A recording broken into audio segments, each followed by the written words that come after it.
Wburg Brooklyn Zine Fest 2013.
And I make comics. This is Chromosoid, and it comes with a music compilation that the songs go with the comics in the book, and they were chosen by the artists, and some of the artists actually make music as well. And it's in full color, and sort of to give these people a really nice book to show their work in. 2 years ago I wrote a really nice 1984 Honda 700 Nighthawk S cross-country, and I just met a lot of people, and some of those people made comics, and a few of them ended up in that book. It is so easy to make friends when you're a girl on a motorcycle that's covered in crazy colors, and you've got a New York license plate, and you're like 3,000 miles in the other direction.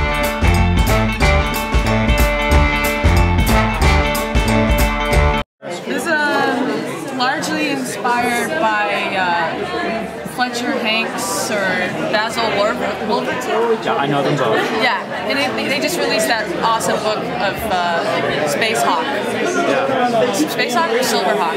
Space Hawk. Yeah. So this is a sci-fi story, sort of in the style of those. And the beginning part's actually about the effect of your intention on mechanical objects. Zines and comics are sort of the ultimate auteur medium because it's one person and they don't have to make any compromises because they don't care about profit or advertising. There's no concerns other than their personal vision.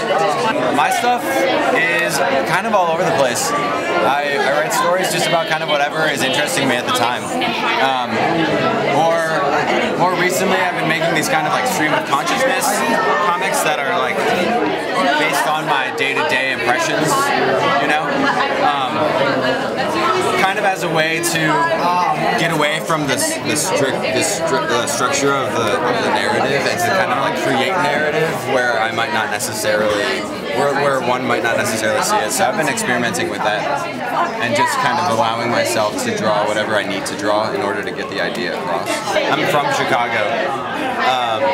I don't have anything around here right now. So Quimby's in Chicago, Chicago Comics in Chicago. That's your blogspot. That's my blogspot.com, my phone number, and my email, so they could email me as well. I do freelance illustration too. It's kind of like my main passion is drawing comics, I think. I think it's the thing that I like. It's like the pop culture that I like to take in.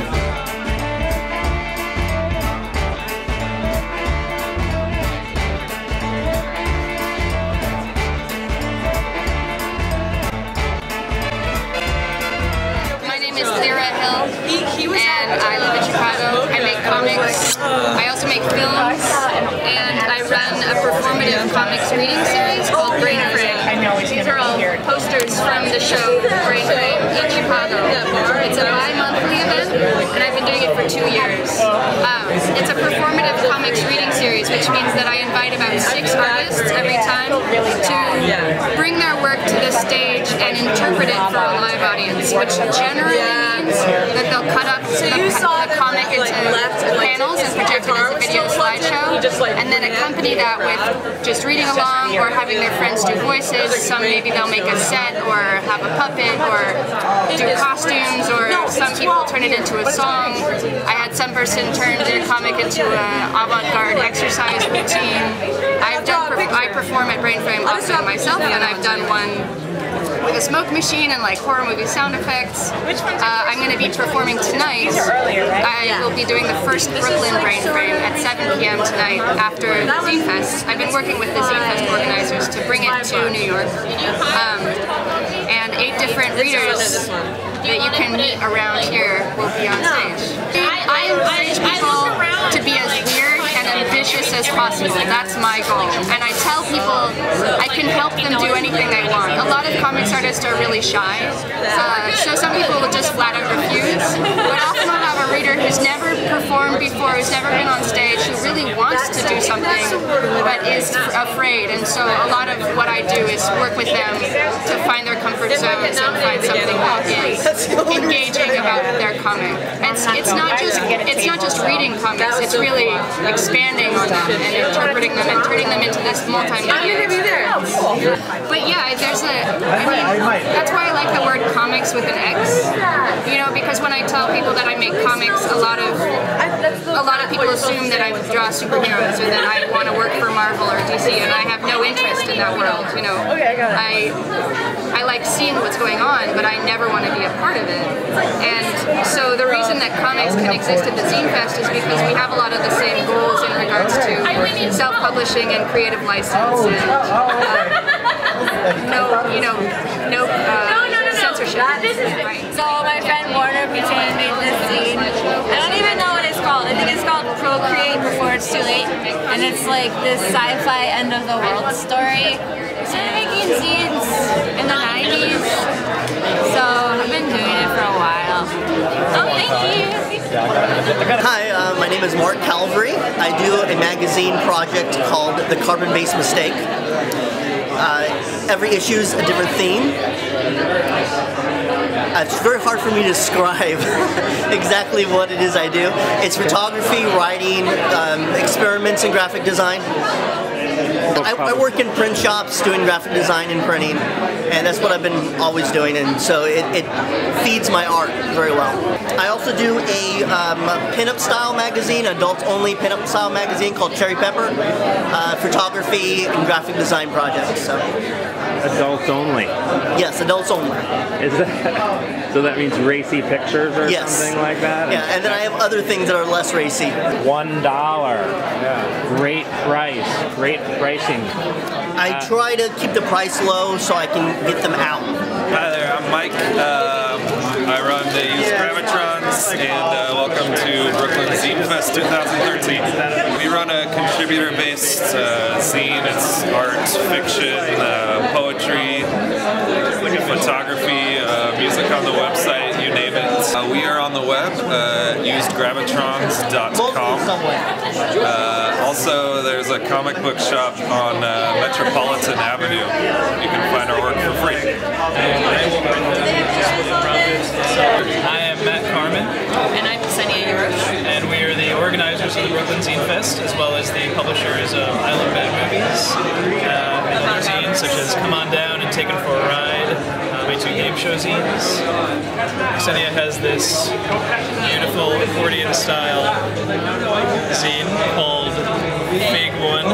It's all diagrams and illustrations of the human body. We found massage handbooks and medical textbooks and trampolining diagrams. I mean, we got the most female anatomy-like illustration of Fig to. Okay, figure 1. And of course, there's your massage tips. Okay, why bad movies? Why not good movies? Because bad movies are often more fun than good ones. And a little bit more forgotten. I mean, everyone writes about good movies, but it's so much more interesting and challenging to like say why a bad movie is worthwhile. We wanted to showcase our zines, and there wasn't an event to do that, so we created one. And last year we brought in a lot of people we knew, a lot of friends of ours, and this year we expanded even more to people from all over the country, people from out of the country, more than 85 writers and artists and publishers this year. So it's been really fantastic. If you want more information about the Brooklyn Zine Fest, you can go to brooklynzinefest.com. We're also on Twitter and Facebook. If you want to find out more about I Love Bad Movies, go to ilovebadmovies.com. We also do live screenings, live bad movie screenings, so you can find that out on ilovebadmovies.com. And if you want to pick up more zines, we recommend Desert Island in Williamsburg, Forbidden Planet in Manhattan, and Unnamable Books in Prospect Heights. Right. We're Vinyl Vagabonds, and these are our 4 editions of Vinyl Vagabonds. And I'm Sarah, this is Eric. This is the brand new issue of Vinyl Vagabonds. It's the Pizza Deluxe edition. Yeah. And we write about vinyl, not necessarily just reviews, but just anything related to vinyl records, finding stores, finding records.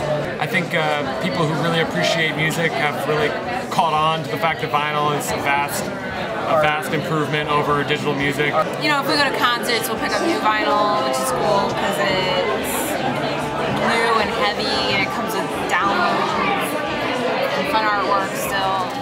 And people ask, you know, if vinyl is still released, and it is. Each one of our reviews has to do with like, usually there's a story, you know, if it's like something with a road trip or something about the store, something about the person who pointed us to the store, and it's just, you know, it's just a way of us being able to like kind of appreciate like the music that we love, and it's part of our lives. You can win our prize pack. You can get more records. Cool. More records! Just what you want! Yeah.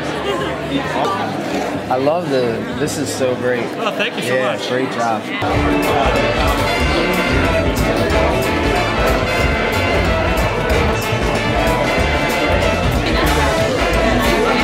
My name is Mukepe. This is my first Brooklyn Zine Fest and also the first couple of zines that I've made. My zine is called Slacks, a playful exploration of contemporary masculinities. So what I'm trying to do is photographically and through interview talk to men about their relationship to manhood in the modern world, but to do so in a fun, playful, light way.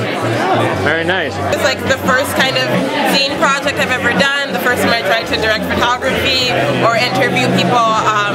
So it's a really interesting way to engage with art, and also just a really interesting way to get to know people that I've seen around in a different light. I've always been interested in zines and always purchased other people's zines, so I try to keep abreast of zine culture, I suppose, as they say. So I was familiar with Brooklyn Zine Fest last year and thought I would give it a shot and apply this year. Wow, very good. Congratulations. Thank you. I'm Christine Stoddard. And I'm Christy Rebella. We're in Quail Bell Press and Productions in Richmond, Virginia. We run Quail Bell Magazine and a few other print, media, documentary projects. Oh, yeah. Thank you so much. We've done a regular zine, a website, documentary film, basically a bunch of different arts and communications projects. And we kind of focus on fun content too. It's like imaginary, nostalgic, otherworldly. So kind of just this little niche market that we are really interested in, and we like to tie in design as well, fashion, sometimes comics. This is our fashion. This is the fashion magazine. Kristen designed it. I shot some of the photos. Our friend Jasmine shot some of the photos. We have a wide variety of models, mostly girls, but all sorts of sizes, colors, nationalities. We often shoot on historic locations, in natural locations. We have independent and thrifted designs. And everything was directed by a woman, and most things were photographed by a woman. How's your profits going in terms of not much of a profit, but we break even. We do Kickstarter. With certain things, we actually do make a profit. It just depends. A profit enough to fund our next project. This is the 3rd edition, which Christine edited, put together the writing content. It's a lot of nonfiction, also fiction, focusing on the same subject matter. We also have an art section, which focuses, it's it's mainly art from Richmond local artists, and then I put the whole thing together, designed it, and we kind of edited it together. This is Comicality. Originally we funded this with a grant from our university, VCU in Richmond, Virginia, but it was just a two-time grant project, and now it's our own project that we're going to release a third issue through Quail Bell Press. And it's just a mix of different comics and writings about comics culture. Everything's done by Virginia or DC artists. But even though we do get a lot of local from Richmond, we also get contributions from all over the world, even Europe. And, I mean, it's not just Richmond, it's kind of everywhere. We just get information. So this is a supplement that we had for Comicality magazine. I went to an urban middle school. It's a charter school for at-risk youth. Many of them are at risk of joining a gang, actually.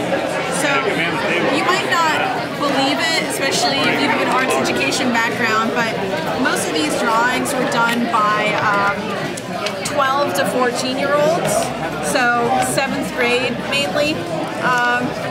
But because the children don't have a regular art class or art instructor or even art supplies, they're not used to drawing or telling their own stories. Many of them are not comfortable with that sort of thing.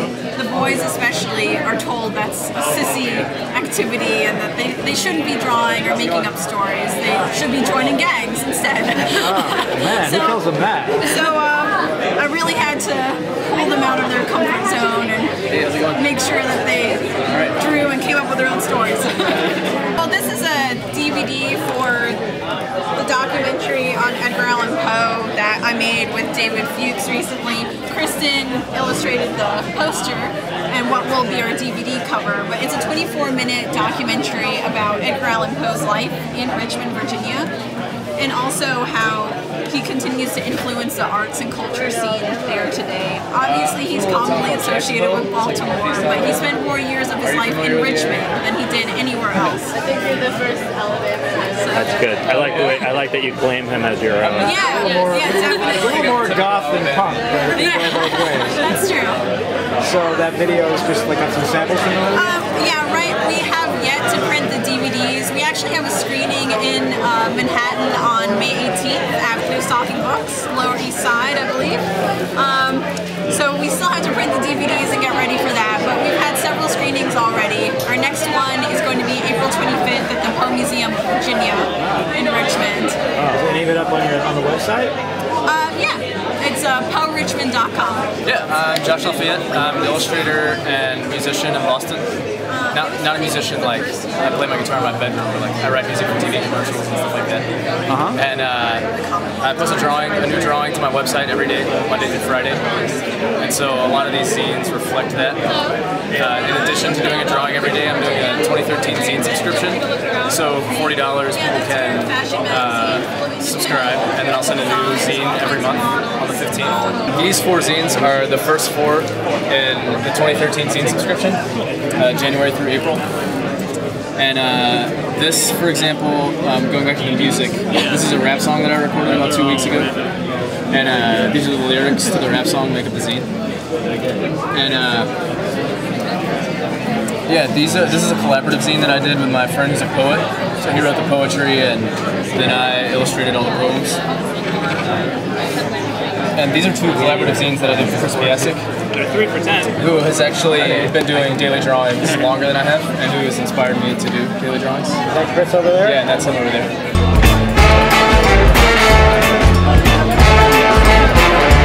Yeah, and the small zine that you're looking at, that's more of my like commercial work, and sort of the professional work that I do. Sort of like portraiture and lettering and stuff. I'm from Alabama originally. They don't have Zine Fest in Alabama, not that I'm aware of anyway. Kind of a culture shock going up to Boston? Yeah. I interned in Boston in 2008, which is how I met Chris. I interned at the firm that he was working at. And I've just been trying to come back ever since. And my wife and I moved back about a year ago. You can get zines from my shop on my website, joshlafayette.com. Yeah. Yeah, that's my business card. Okay, there we go. My name is Chris Piasek. And tell us a little bit about your work. Sure, I'm also an illustrator. I've been posting a drawing on my website every day since late 2007. At the end of last year, I self-published a book featuring the first 1,000. What is that? So this is the first 1,000 daily drawings that I did. So they're all documented in here. This represents work made by students in Parsons, the New School for Design, in the illustration program. The work of a class called Pictozine, where the students are actually spending the whole class just making zines, and a class called Beyond the Page. And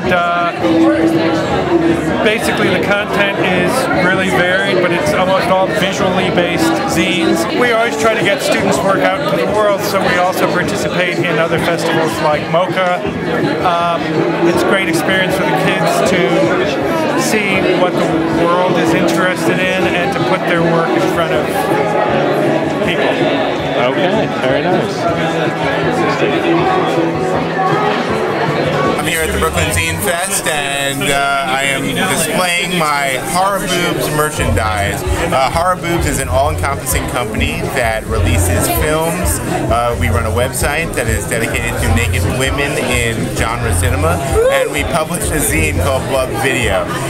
But our biggest feat as of recent is having produced a documentary called Adjust Your Tracking, having to do with VHS culture and the collecting community. I am friends with Matt Carmen and Ksenia Yarosh, and they are the publishers of the I Love Bad Movies zine and the people who coordinated the Brooklyn Zine Fest, and they are awesome people, and their zine is really hilarious. And because they make a zine that is about bad movies, it was almost like an unholy union that they would find me and I would find them. But we met each other at a VHS related event. The reason why there's a connection between horror movies and bad movies on VHS is because I think anybody can make a movie that's a horror movie or a bad kind of weird, cliched, odd movie because let's not say anybody can, but I say a lot of people decided to during the VHS boom because those are the type of movies that a lot of people rented at video stores. So there seemed to have been a glut of this type of movie in the late 80s VHS boom or mid 80s, and I think that a lot of these movies, because there were so many of them made by so many people that have really had no real aspiration to be in the film industry but yet just to make a buck, that a lot of these movies were going to be lost forever and nobody cared or nobody was thinking about the future and even giving a crap about getting them on different types of media. So I think a lot of these people just took the money and ran, and that's why there's so many of these odd movies out there that have never made the jump to any other type of media. What's fun in being normal? Okay, so that's a good soundbite. I would definitely check out www.horrorboobs.com, www.lunchmeatvhs.com, and www.vhshitfest.com. That's VHS Hitfest.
Crooked road leads off to someplace. Sometimes Sometimes it's hard to know which one to take, 'cause crooked roads can lead you off to no place, or they can lead straight to your fate. Walk the miles hand in hand with the Father. Let Him lift you up when your spirit fails. Let Him carry you when you get weary. Call out His name, I know He hears. Some crooked roads lead off to Paris. Some crooked roads lead off to Rome. I know a road that leads us to the best place, the place we all call home, the place we all call home. Some crooked roads lead us off to glory, and other roads can make us feel afraid. Keep walking on, and as you write your story, you'll find a place where you'll always be brave. Walk with Him now, He won't desert you. He's always there, even when the road gets tough. He'll never leave, He'll never hurt you. He makes the road smooth when the going's rough. Some crooked roads lead off to Paris. Some crooked roads lead off to Rome. I know a road that leads us to the best place, the place we all call home, the place we all call home, the place we all call home. So take your brother's hand and take your sister's